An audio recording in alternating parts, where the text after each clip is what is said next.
کیا اللہ الصمد کا ذکر کرنے کی اجازت لینا ضروری ہے؟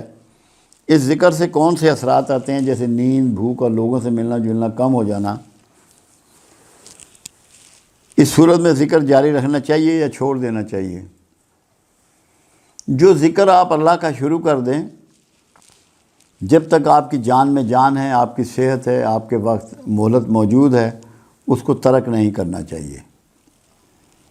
اور سمدیت میں بھوک کم ہو جانا، نیند کم ہو جانا، کھانا پینا کم ہو جانا، ملنا جلنا کم ہو جانا، یہ لازمی ہے۔ کیوں؟ سمدیت اللہ کی صفت ہے۔ جب آپ اللہ کی اس صفت سے اس کو پکارتے ہیں تو یہ کیفیت آپ پہ وارد ہوتی ہے۔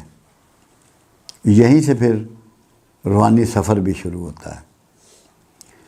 جتنے ذکر اللہ کے ہیں، اس معاملے میں کہ بھوک اور نیند اور کھانا پینا، بولنا، گپے مارنا، یہ سب چھوٹ جاتا ہے۔ یہ اللہ الصمد سے ہی ہوتا ہے۔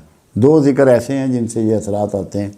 ایک اللہ ہو کا ذکر ہے، اس میں زیادہ ہے کیونکہ اس میں ویرانی ہے۔ ہو کہتے ہیں ویرانے کو، جہاں کوئی زندگی نہ ہو، کوئی دنیاوی چیز نہ ہو، کوئی وجود نہ ہو،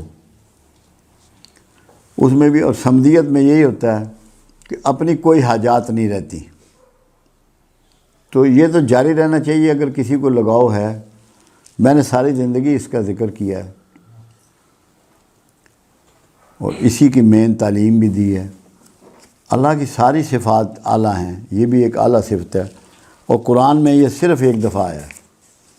بہت سے نام بہت سی بار آئے ہیں، مگر اللہ الصمد صرف پورے قرآن میں ایک بار آیا ہے، اور وہ بھی سورہ اخلاص میں ہے، جو کہ اخلاص اس سورہ کا نام اس لیے ہے کہ خالص توحید کی سورہ ہے، اس میں اور کوئی مضمون نہیں ہے۔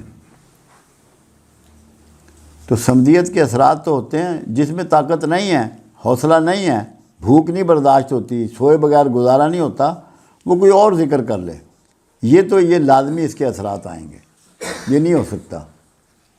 جن دنوں میں زیادہ کرتا تھا تو میرا خیال ہے ایک چپا بھی روٹی روز کی نہیں کھائی کبھی، مطلب میں اس پوزیشن پہ میں پہنچ گیا تھا۔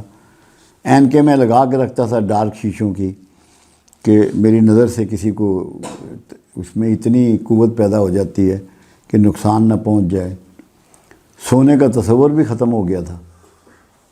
یہ زندگی کے کچھ لمحات ایسے، کچھ سال زندگی کے ایسے گزرے ہیں۔ اللہ الصمد تو یہ کمال کی ذکر ہے، کمال کا ذکر ہے، مگر تھوڑی سی آپ میں ہمت اور حوصلہ چاہیے اس کو کرنے کے لیے، تاکہ آپ جو یہ ساری چیزیں آپ سے چھوٹنی ہیں یہ برداشت کر لیں۔